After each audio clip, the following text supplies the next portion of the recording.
जय श्री राधे कृष्ण। आइए आज आप सब जानेंगे वर्ष 2025 में भाद्रपद मास शुक्ल पक्ष एकादशी का व्रत कब धारण किया जा रहा है।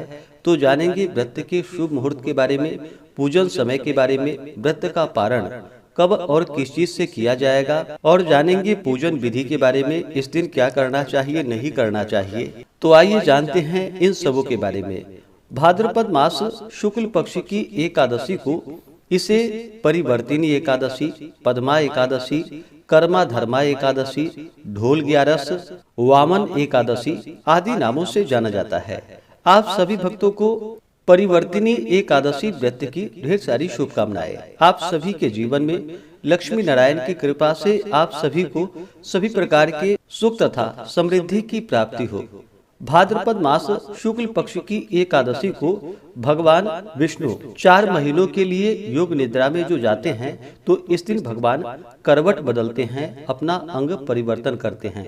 इसलिए इस दिन को परिवर्तिनी एकादशी के नाम से जाना जाता है। भाद्रपद मास शुक्ल पक्ष की एकादशी के दिन ही बलि के समक्ष भगवान विष्णु ने वामन अंगुल का शरीर धारण कर 3 पग पृथ्वी दान में मांगा था। इस दिन इसी रूप की इनकी पूजा की जाती है।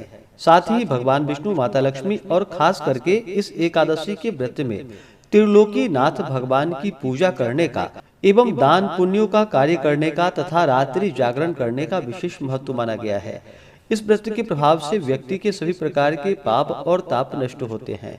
यह व्रत अक्षय पुण्य और महा मंगल फल देने वाला है। इस व्रत को धारण करने वाला एवं कथा को सुनने वाला अवश्य ही स्वर्ग और मुक्ति को प्राप्त करता है।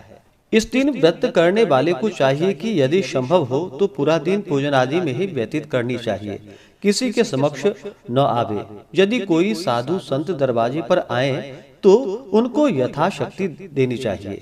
बहस अथवा मुंह मांगा दान देने की हामी नहीं भरनी चाहिए। भाद्रपद मास शुक्ल पक्ष की एकादशी तिथि प्रारंभ समय 3 सितंबर 2025 दिन बुधवार सुबह 3:53 और एकादशी तिथि की जो समाप्ति है वह 4 सितंबर 2025 दिन गुरुवार सुबह 4:22 पे एकादशी तिथि की समाप्ति है। तो सूर्योदय व्यापनी के अनुसार सभी भक्तजन 3 सितंबर 2025 दिन बुधवार को सभी एकादशी का व्रत धारण करेंगे। व्रत पारण के लिए कहा गया है व्रत का पारण द्वादशी तिथि में और हरिवासर समाप्त होने के बाद करना चाहिए।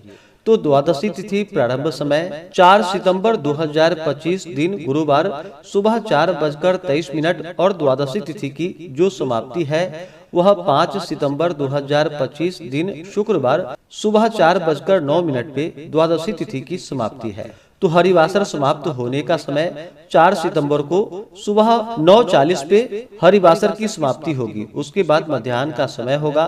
तो व्रत का पारण 4 सितंबर को दोपहर 1:35 से शाम 4:07 तक व्रत का पारण किया जाएगा। इस व्रत का पारण कुष्मांडेन पारणम, कुष्मांड जो कि बहुत से जगहों पर इसे पेठा कहते हैं या भुआ के नाम से इसे जानते हैं। तो इससे व्रत का पारण है। यह संभव ना हो पाए तो आप जल, फल या तुलसी दल से व्रत का पारण करें। ध्यान रखें कि द्वादशी तिथि के दिन तुलसी दल, तुलसी पत्र नहीं तोड़नी चाहिए। एकादशी तिथि के दिन ब्रह्म मुहूर्त का समय सुबह 4:30 से सुबह 5:15 तक होगा। सूर्योदय का समय सुबह 5:39, सूर्यास्त शाम 6:15 होगा। राहु काल का समय सुबह 11:57 से दोपहर 1:31 तक होगा।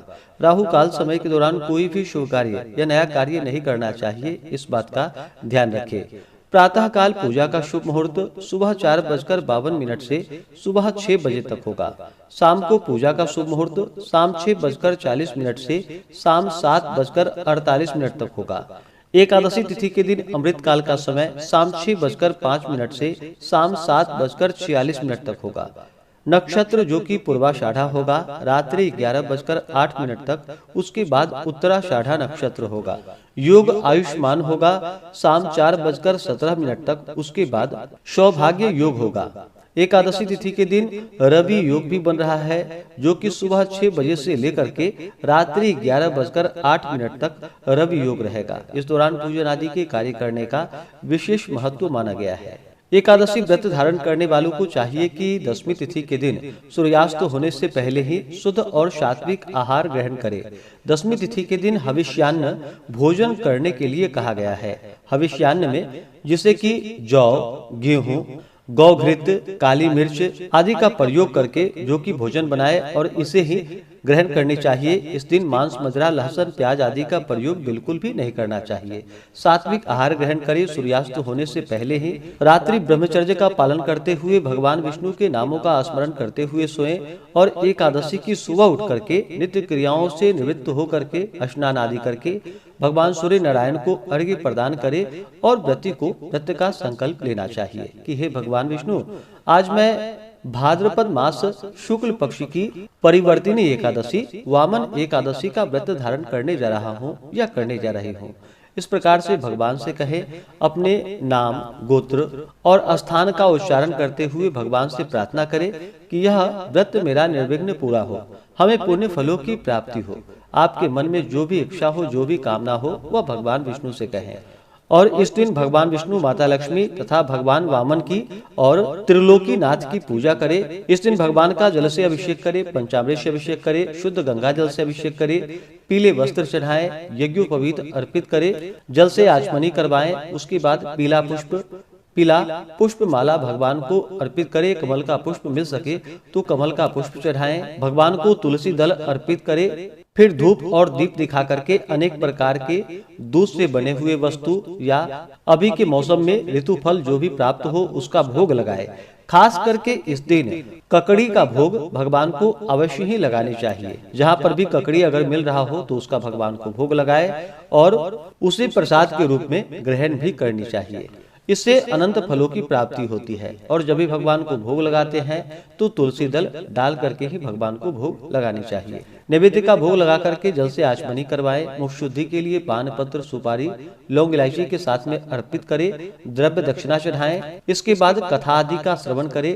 पुरुषोक्त, विष्णु चालीसा आदि का पाठ या श्रवण करें। भगवान की आरती करें, निराजन करें, पुष्पांजलि करें और फिर क्षमा प्रार्थना भगवान से करें। इस प्रकार से भगवान का सुबह और शाम के वक्त पूरे विधि विधान के साथ पूजन करें। रात्रि में जहाँ तक हो सके जागरण करते हुए समय को व्यतीत करनी चाहिए और अगले दिन जाकर के फिर समय के अनुसार व्रत का पालन करना चाहिए। इस प्रकार से भगवान विष्णु अपने भक्तों पर अति प्रसन्न होते हैं। व्रती को व्रत के दौरान शुद्ध और सात्विकता का पालन करना चाहिए, ब्रह्मचर्य का पालन करना चाहिए। व्रत के दौरान किसी के ऊपर क्रोध नहीं करनी चाहिए या अपने मन में किसी के प्रति ईर्षा या द्वेष का भाव नहीं लाना चाहिए। पूर्ण निष्ठा भक्ति भाव के साथ भगवान का पूजन करें। इस दौरान ओम नमो भगवते वासुदेवाय या श्री कृष्ण गोविंद हरे मुरारी आदि जपते रहें जहाँ तक बन सके। इससे व्यक्ति के सभी प्रकार के पाप और ताप नष्ट होते हैं, अक्षय पुण्य फलों की प्राप्ति होती है। तो आशा करता हूँ कि यह जानकारी आपको अच्छा लगा हो। इसी प्रकार से ज्ञानवर्धक जानकारियाँ प्राप्त करते रहने के लिए, व्रत पूजा के बारे में जानने के लिए, कथा को सुनने के लिए चैनल पे अगर आप पहली बार आए हैं तो चैनल को लाल बटन दबा करके सब्सक्राइब करें। साथ में बेल आइकन घंटी को दबाएं ताकि आने वाली वीडियो का नोटिफिकेशन आपको समय से मिलता रहे।